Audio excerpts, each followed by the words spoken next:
tal? ¿Cómo les va? Bienvenidos a una nueva edición de El Otro Lado. Hoy en esta edición vamos a compartir historias que tienen que ver con educación. Nuestra entrevistada principal va a ser una docente, una psicopedagoga que además es autora de numerosos libros y asesora de varias instituciones educativas en todo el país. Me estoy refiriendo a Laura Lewin. Y en Quinta Esencia vamos a entrevistar a Magdalena Jiménez, quien trabaja en orientación vocacional y nos va a contar cómo desarrolla este proceso. Presentamos la primera nota y comenzamos con El Otro Lado.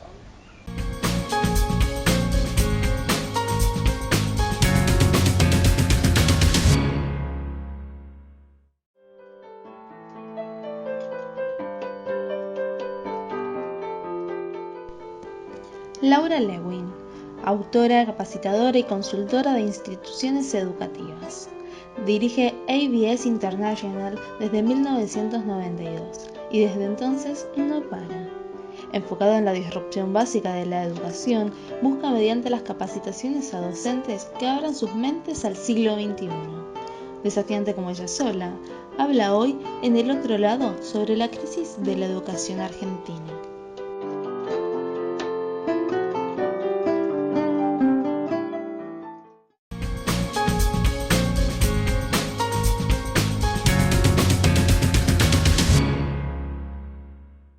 Laura, gracias por recibirnos. Sabemos que tu agenda es muy apretada estos días en Corrientes. ¿De dónde te viene esta vocación por la educación? Uy, qué pregunta. Vos sabés que yo no hice nunca nada que no fuese esto. Desde que tengo 18 años trabajo en educación. O sea, es tu forma de vida, digamos. Es lo mío, y yo creo que una cosa fue llevando a la otra. Empecé como docente en colegio, después fui docente de alumnos particulares mientras daba clases en colegio, después fui docente en la universidad, después dirigí el departamento de idiomas de una universidad, después empecé a dictar capacitaciones y cuando me quise dar cuenta estaba dedicándome a esto. Hace muchos años nunca hice nada que no fuese educación. ¿Cómo calificarías hoy el estado de la educación en la Argentina en general? Deplorable. ¿Tan dura? Sí, porque... ¿Por qué tan dura? Porque me parece que cambia todo, cambian los celulares, cambian los autos, cambian los electrodomésticos y no cambia la educación. Es como que no podemos hacer algo para trascender lo que necesita el alumno hoy. Pues fíjate que los alumnos van a la escuela y se aburren, no están interesados. Y a uno le dice a la madre, mamá, ¿para qué tengo que ir al colegio? Si el tutorial me lo explica más rápido y es más interesante. Entonces, en la medida en que no pongamos como país a la educación como prioridad, va a ser muy difícil que podamos hacer algo al respecto. Por eso digo que es deplorable. No porque en realidad esté tan mal lo que está pasando, sino porque vos sabés hoy que hay cosas que son mejores, que le podemos dar una mejor calidad de educación a nuestros hijos, a nuestros alumnos, y no se está haciendo. Entonces yo creo que ese es el tema. Y cuando dicen a veces, ay, ¿por qué es el sistema? Es el sistema. ¿Quién es el sistema? Pase, señor sistema. El sistema somos todos nosotros, haciendo lo mejor que podemos hacer por nuestros alumnos hoy. Y el docente que dice, no, porque la directora no me deja, porque es verdad que la educación es muy verticalista en Argentina. Entonces, bueno, empoderemos a ese docente, capacitemos a ese docente para que sepa, para que sea idóneo y para que pueda tomar las mejores decisiones y que cuando un directivo le dice, no se puede hacer tal cosa, sí se hace por esto y esto. Pero me parece que es muy importante que le devolvamos el prestigio al docente. Entonces tenemos que empezar a cambiar desde muy arriba, además de la decisión política, porque sin duda de que los docentes salen formados, así los forman para trabajar de esa manera ya. Claro, pero vos pensás qué triste, ¿no? Porque la mayoría de los docentes siguen enseñando como ellos aprendieron, pero el chico de hoy es diferente. Claro. El chico de hoy, por empezar, tiene un celular que nosotros no teníamos, y ese celular te cambia el cerebro. El celular es maravilloso, porque te dice desde cómo hacer una comida, cómo se dice tal palabra en otro idioma, cómo hacer milanesa napolitana, cómo llegar de un lugar al otro. El celular te dice todo, pero al mismo tiempo te genera un sentimiento de inmediatez absoluta. Entonces el chico va al colegio y parece que el docente está en cámara lenta. Y cuando el docente sigue adelante y lo único que hace es impartir información como si los chicos fuesen un balde que hay que llenar nada más, el chico puede estar sentado y estás así como el perrito, ¿viste el taxi? Pero no lo tenés, está pero no está. Entonces empezar a involucrar a los chicos es lo que va a cambiar. ¿Y cómo se involucra a los chicos? A mí me gusta pensar mucho, ¿viste en el efecto dominó? Que una fichita va tirando la otra. Claro. Entonces los interesás, los motivás, los apasionás, los fascinás y ahí te corres. Y entonces ahí empieza a pasar lo que tiene que pasar. Chicos haciendo, no únicamente escuchando y viendo. Viendo tu forma de ser, supongo que cuando fuiste docente, cuando te tocó ser docente, habrás tratado de imponer este tipo de cosas. ¿Tus colegas te miraban como el bicho raro?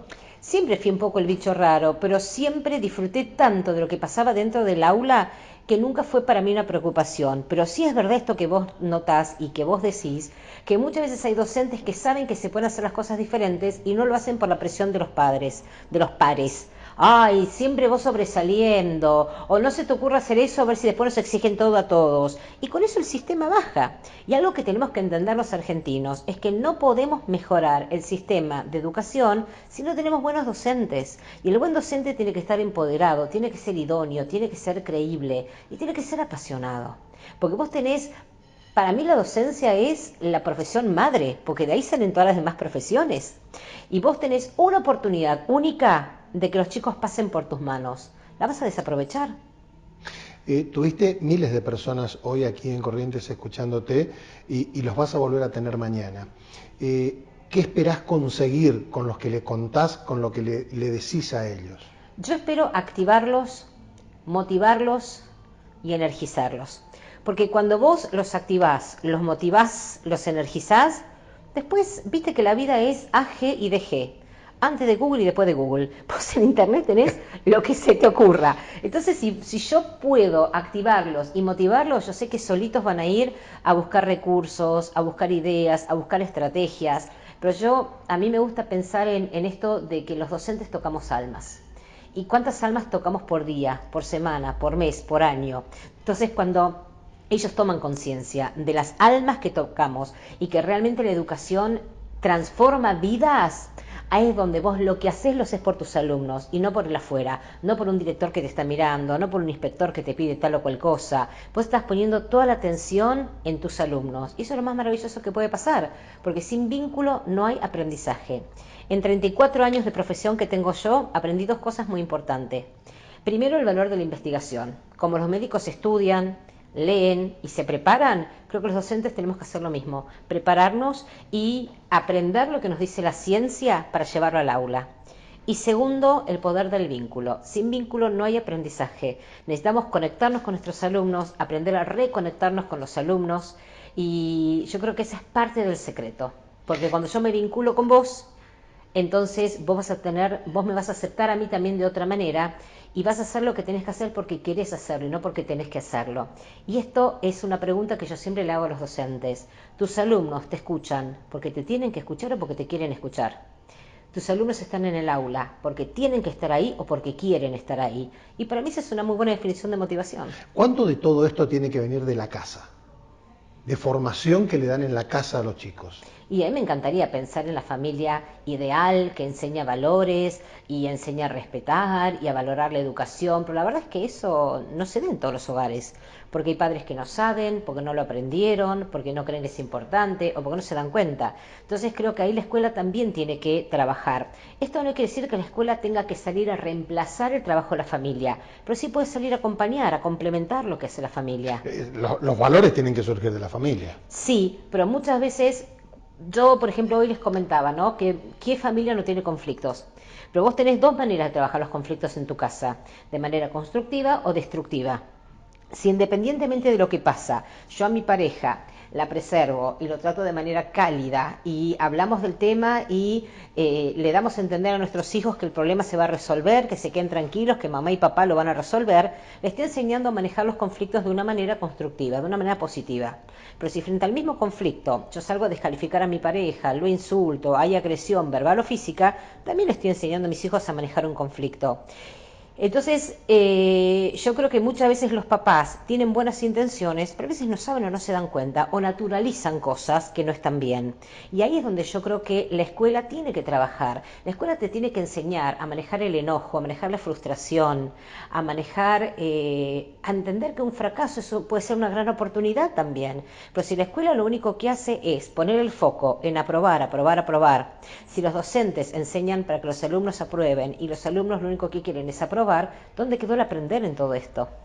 Estamos muy mal desde el momento que se da la ocasión de que muchas veces los gobiernos provinciales prácticamente para completar cuestiones burocráticas hasta ordenan que se aprueben a alumnos.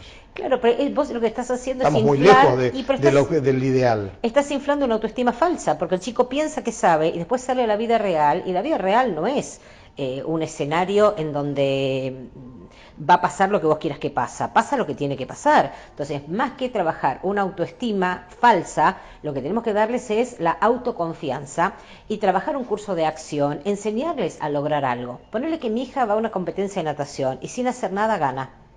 Ahí vos tenés un logro que es vacío, porque no hay un aprendizaje.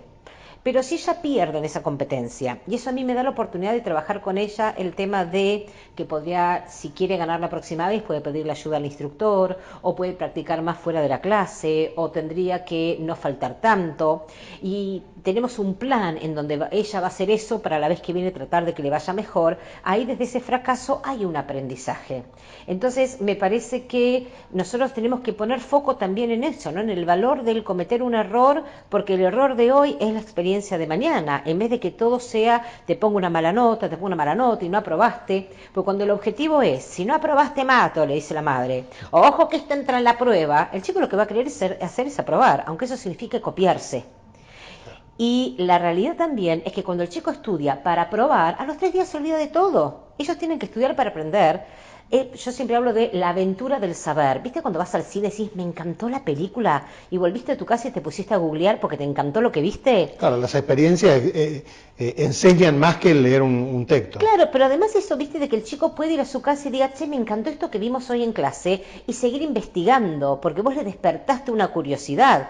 Bueno, eso hoy no pasa mucho en la escuela. En la escuela vos trabajás con materias como si fuesen compartimentos estancos, en vez de hilvanar todo, en vez de trabajar todo como si fuera un gran fenómeno, en donde los chicos puedan utilizar todas sus habilidades. Y eso va a ser obviamente mucho más interesante que trabajar de manera, no como si fueran compartimentos estancos. Queremos que los chicos puedan fusionar lo que aprenden y además que tomen lo que ya saben para generar cosas nuevas. Pero lo más importante para mí también es el tema de enseñarles a pensar. Hoy la escuela no les enseña a pensar, a veces les enseña qué pensar y eso es terrible, porque eso es adoctrinar y eso no puede pasar. Pero les tenemos que enseñar a pensar, porque el día de mañana cuando salgan a la vida y se encuentren con algo nuevo, vos no querés que traten de recordar, vos querés que traten de pensar cómo resolverlo. Entonces en la escuela, en vez de darles respuestas para memorizar, tenemos que darles problemas para resolver. ¿Con qué tipo de educación soñás para la Argentina? A mí me gustaría pensar en un docente que pueda salir del frente del aula, descentralizar la educación. Y a veces la gente dice, ay, pero con 30 alumnos es imposible. ¿Y con 60? ¿Por qué tenemos que pensar que son 20 alumnos y un docente? Y si tenemos 60 alumnos, pero 3 docentes, cambiamos la relación de número entre alumnos y docentes. Entonces me parece que empezar a cambiar el paradigma. Imagínate que en una, no sé, en una iglesia, en una parroquia, está el cura y está celebrando misa. Y cuando quiere celebrar misa empieza a maullar un gato. Y maulla y el sacerdote no puede concentrarse. Entonces dice, consíganme un perro. Entonces le consiguen un perro y todos los viernes a las 7 de la tarde, antes de que él empiece a celebrar la misa, sacan al perro. El perro asusta al gato, el gato se va y el cura puede concentrarse. Pasan todos los viernes y pasa lo mismo. Resulta que pasan los años y un día se muere el gato. Pasan los años y un día se muere el cura. Pasan los años y un día alguien dice, che, ¿y para qué hay que sacar al perro todos los viernes a las 7? Y qué sé yo, siempre se hizo así. Entonces muchas veces en la escuela pasa esto, hacemos cosas porque siempre se hizo así. Necesitamos aprender a parar el carro y a pensar que porque siempre se haya hecho así, no tiene que seguir pasando. Entonces la pregunta del millón es, ¿estaremos enseñando en función de lo que se sabía de educación en el pasado o de lo que se sabe hoy de educación? ¿Y quién se va a tomar el trabajo de repensar la educación para poder alinearla con lo que necesitan los alumnos hoy? Te voy a preguntar con qué sueño. Sueño con un aula descentralizada, en donde el docente sea más un guía o un facilitador que alguien en el frente tirando información, porque la información ya sabemos, hoy la conseguimos en cualquier lado. Sueño con un rediseño de aulas, porque para que esto pase el aula tiene que ser diferente, no podemos seguir con chicos uno atrás del otro. Sueño con una revisión de los programas, porque estaremos enseñando lo que necesitan aprender los alumnos en realidad y además con la manera de enseñar, porque de vuelta, si el docente sigue enseñando como él aprendió, estamos dándole a los chicos una educación del siglo pasado. ¿Es nada más que una decisión, falta una decisión política a nivel país o crees que hace falta que miles de docentes, como por ejemplo en tu caso, se pongan de pie y digan queremos hacer esto? Yo lo que creo es que lamentablemente hoy la educación no es una prioridad, honestamente. porque si fuera una prioridad estaríamos todos hablando de la educación, y nadie está hablando de la educación. Vos ves los programas y están todos hablando de economía, están hablando de política, no se habla de educación. Y no ves a padres que dicen, quiero una mejor educación para mis hijos, ves padres que se conforman. Entonces me parece que como sociedad tenemos que repensar qué educación queremos para nuestros hijos, para nuestros nietos y para nuestros bisnietos, porque no podemos pensar únicamente en las paritarias de marzo, tenemos que empezar a pensar no solo en marzo, sino de acá 10, 20, 50 años adelante. Y por eso necesitas que la educación sea una política de Estado, que trascienda los partidos políticos y que trascienda el gobierno de turno, para que todos juntos podamos pensar qué educación queremos. Y paralelamente a esto, claro, docentes que puedan pararse, empezar a hacer cosas diferentes, porque el buen docente lo que hace es motivar, inspirar a otros. Entonces, cuando el buen docente hace cosas que funcionan y en la sala de profesores empezamos a colegiar, empezamos a hablar, mirá lo que estoy haciendo que me funcionó genial. Y uno dice, ay, yo tengo un problema con esto, se despoja de su ego. Dice, tengo un problema con esto, ¿me podés ayudar? Y el otro lo ayuda. Ahí es donde entre todos estamos empezando a repensar la educación. ¿Qué mensaje le dejas a los docentes correntinos? Primero, gracias, porque no tengo más que agradecerles, porque me siento absolutamente bendecido. Y tuvimos 5.000 participantes y para mañana estamos esperando un total de 15.000 personas en los 2 talleres. Entonces, primero, gracias. Gracias por el compromiso, gracias por preocuparse por los chicos y gracias por la vocación y la pasión que tienen, porque mañana podrían estar haciendo cualquier cosa y sin embargo van a estar conversando conmigo acerca de educación y creo que ese es un muy buen punto de partida. Gracias, Laura. Un placer, gracias, Alfredo.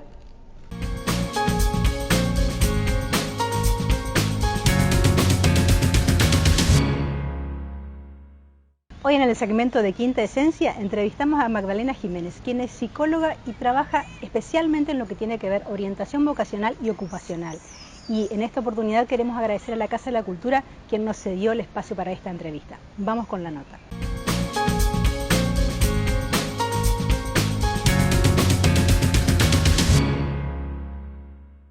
Bien, la orientación vocacional se entiende desde un sentido amplio que la vocación no es un hecho o un resultado acabado que se descubre en un momento determinado de la vida para siempre, como definido para siempre.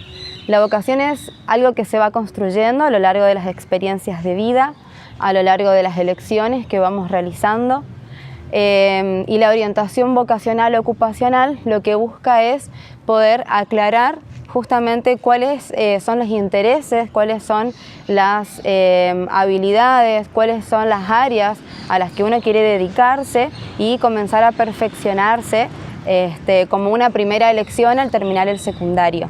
El aporte de la Gestalt en la orientación vocacional es descubrir cuál es el potencial, descubrir cuál es la inclinación de cada uno, teniendo en cuenta el sentir, teniendo en cuenta el cuerpo, teniendo en cuenta lo que nosotros vamos vivenciando a través del proceso, que constan de varias sesiones, en donde podemos salir de nuestro plano racional, lógico y reflexivo y empezar a darle un poco más de protagonismo a lo que nosotros sentimos, a lo que el cuerpo nos va transmitiendo a medida que nos vamos profundizando y entrando como en un campo más claro de esos intereses. Cuando trabajo con adolescentes, digamos, las experiencias son muy amplias, están desde lo que comienzan súper interesados, intrigados y a profundizar desde el principio del proceso y bueno, se abren a la experiencia y van encontrando muchísimos aspectos que tienen que ver con ellos mismos y con sus intereses. Y por otro lado, hay otros adolescentes que al comienzo están como creyendo que la tienen muy clara en cuanto a su elección, elecciones ya tomadas, elecciones ya definidas y decididas, y empiezan me voy a dar la oportunidad de reflexionar, de abrir mi campo, de empezar a darme cuenta, a ver esta carrera que elegí, cuáles son las áreas a las que involucra, cuáles las profesiones con las que yo me voy a relacionar el día de mañana. Y entonces comienzan como desde un lugar mucho más escéptico, si se quiere, o de no creer, y a empezar a abrirse y darse cuenta de que realmente es importante ese proceso. Entonces se dan cuenta de que tal vez no investigaron lo suficiente, y es muy gradual, es muy gradual. Estoy trabajando incluso en un colegio de Corrientes, y es impresionante como al principio, bueno, dudan de comenzar el proceso, de involucrarse, y después me da mucha gracia el hecho de que están todos involucrados, pensando, reflexionando, compartiendo, porque eso también es lo que tiene el trabajo grupal. El aporte de uno también va enriqueciendo lo que le pasa a los demás, porque se empiezan a identificar con las mismas problemáticas, las mismas situaciones, lo que tienen que resolver. Entonces también sirve como un motor en sí mismo lo grupal. El acompañamiento dentro de los procesos de orientación vocacional se pueden dar de muchas formas. Hay procesos que son individuales, personalizados, orientados a cada necesidad. Siempre les digo a los chicos que no hay una receta única para todos, no es la misma, sino que cada proceso se va convirtiendo y se va transformando de acuerdo al punto en el que están de su elección. Entonces también la cantidad de sesiones varía. También se pueden realizar procesos grupales. Los procesos grupales son con un número limitado de integrantes.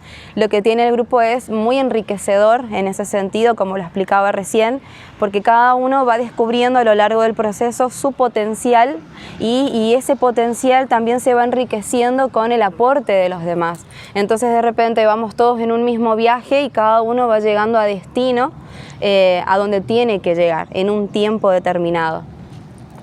También bueno, hago acompañamiento y asesoramiento a los padres, que los padres son también una figura muy importante dentro de este proceso y de este momento de elecciones.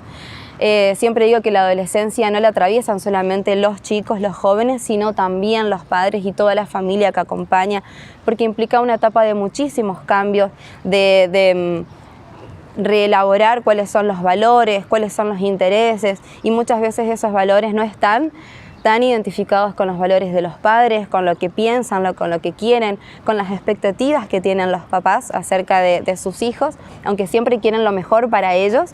Y bueno, muchas veces vienen incluso comentando que los padres dan un montón de carreras y opciones y les dan muchas herramientas para pensar, pero a su vez también van como condicionando un poquito, y los chicos se sienten en ese sentido condicionados, porque está también la mirada del otro y la aceptación de los adultos.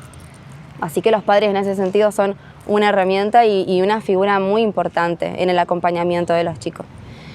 Por otro lado, también hago charlas y talleres en los colegios, en instituciones educativas, charlas gratuitas. Así que bueno, el campo de acompañamiento es enorme, se pueden hacer muchísimas jornadas, muchísimas cosas para que los chicos puedan tener como herramientas más claras. Todos los padres tienen expectativas y que fueron gestando desde el momento en que los chicos venían al mundo inclusive, y cada uno piensa y espera que tiene una ilusión respecto a eso. Que sea exitoso, que continúe tal vez con un tipo de trabajo, con un estilo.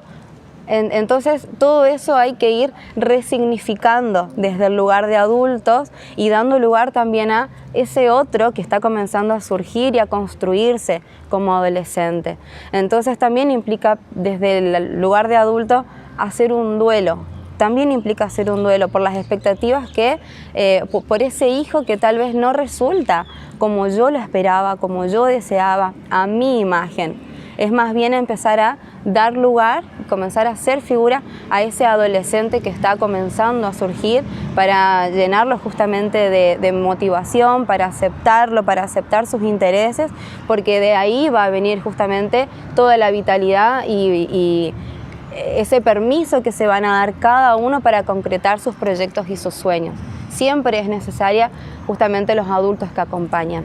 Bien, con los adultos También vamos trabajando de acuerdo a las experiencias que han tenido y las elecciones que han tenido a lo largo de la vida.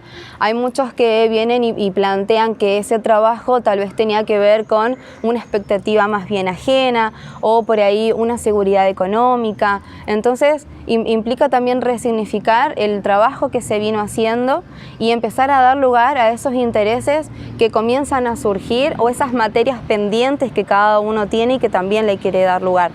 Entonces el campo es muy amplio porque nosotros vamos cambiando, nuestros intereses van cambiando, nuestras experiencias de vida también van abriendo otro panorama y otro campo por el cual nosotros queremos ir desempeñándonos. O más bien ir sumando herramientas y sumando profesiones. ¿Por qué no? Entonces también la invitación es a abrir a las experiencias, a abrirnos, porque muchas veces creemos que porque tengo este título y esta profesión no puedo ser o no puedo hacer determinadas cosas. Sobre todo me parece también en un lugar bastante conservador como es Corrientes.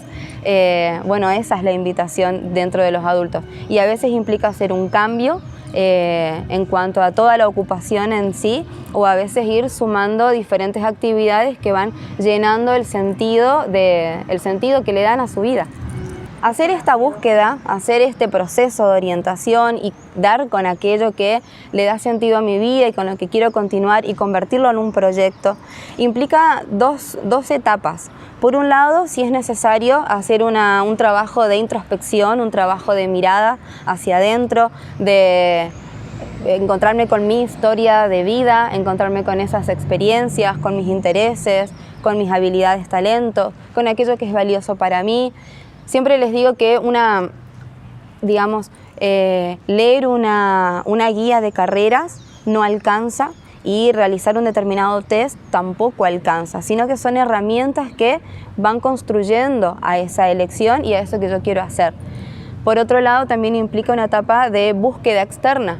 Entonces, en el entorno, en la oferta académica que a mí me da justamente el ámbito en el que me encuentro, con qué carrera yo me voy a identificar y cuál va a ser aquella que va a permitir desplegar esto que yo quiero hacer o que quiero estudiar. Y para los adultos también a veces implicará estudiar y comprometerse con un proyecto académico o más bien una realidad ocupacional, quiero cambiar de trabajo, quiero emprender algo nuevo para hacer.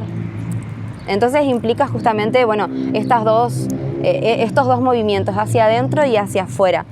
Muchas veces el miedo es una de las dificultades que se plantean dentro de este proceso. Yo los invito como a la búsqueda y a bucear dentro de cada uno, pero cada uno va a decidir hasta dónde quiere ir de ese proceso. Algunos realmente se encuentran con muchísimas cuestiones personales, vinculares, que tienen que ir como limpiando y resolviendo para poder dar lugar justamente a ese proyecto con mayor fuerza y mayor vitalidad. Esta es la parte más graciosa para mí, cuando hay que definir. Los chicos vienen muchas veces preguntando si hago el test vocacional como si fuera la solución mágica o como si fuera lo determinante. Es más, lo que me pasó una vez fue que vinieron a preguntarme si le leía el futuro, si le podía decir qué iban a hacer. Entonces, ahí viene justamente esto de educar, comunicar. Los tests son herramientas científicas elaboradas justamente para acompañar a los procesos. Los procesos de orientación que nosotros hacemos desde el enfoque Gestalt son procesos donde te empezás a dar cuenta que las respuestas las tenés vos. No te las da el test, no te las da una herramienta, no te las da la guía, sino más bien utilizamos diferentes herramientas, desde el teatro, desde un test estandarizado donde uno va colocando los datos, un cuestionario, utilizamos el arte, el dibujo, la pintura, cartas, diferentes cartas que van disparando diferentes cuestiones, intereses. Entonces son más bien herramientas que acompañan al proceso para que vayas desplegando y encontrando, esos intereses, ese potencial, eso que te hace a vos ser vos.